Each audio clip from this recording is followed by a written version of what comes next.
এমন একটি বাংলাদেশ আল্লাহর কোরআনের ভিত্তিতে জামাত ইসলামী গঠন করতে চান। এর জন্য আপনাদের কাছে আমরা একটু ভালোবাসার কাঙ্গাল, একটু ভালোবাসা আপনারা আমাদেরকে উপহার দেবেন।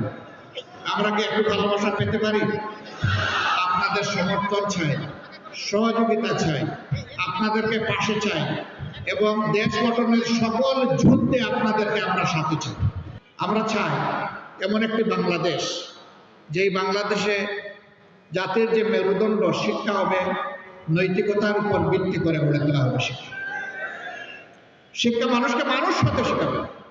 শিক্ষার মাধ্যমে ডাকাত তৈরি হবে না, ডাকাত তৈরির শিক্ষা বদলিয়ে মানুষ তৈরির শিক্ষা করতে হবে। আমাদের শিশুরা, আমাদের সন্তানেরা শিক্ষার পাঠ চুকিয়ে যখন প্রতিষ্ঠান থেকে বের হবে, তখন এক টুকরা বেহুদা কাগজ নিয়ে, সার্টিফিকেট নিয়ে বের হবে না, বরঞ্চ কাগজের সাথে সাথে হাতের মধ্যে কাজ নিয়ে তারা সেখান থেকে বের হবে ইনশাআল্লাহ। এইভাবে জাতির প্রত্যেকটা প্রাপ্তবয়স্ক মানুষের হাতেই সেই রাষ্ট্রকে কাজ তুলে দিতে হবে।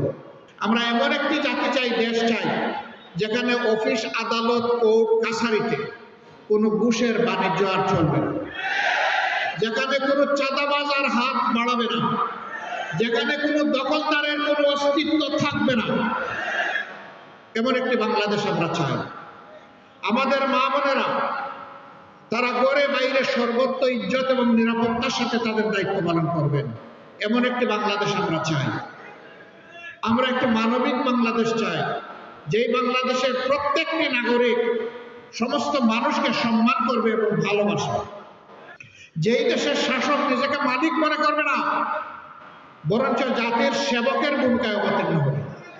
আমরা এমন একটি বাংলাদেশ চাই। সেই মানবিক বৈষম্যহীন বাংলাদেশ আপনারাও কি চান? আপনারা শিওর চান? বুঝে শুনে বলছেন চান?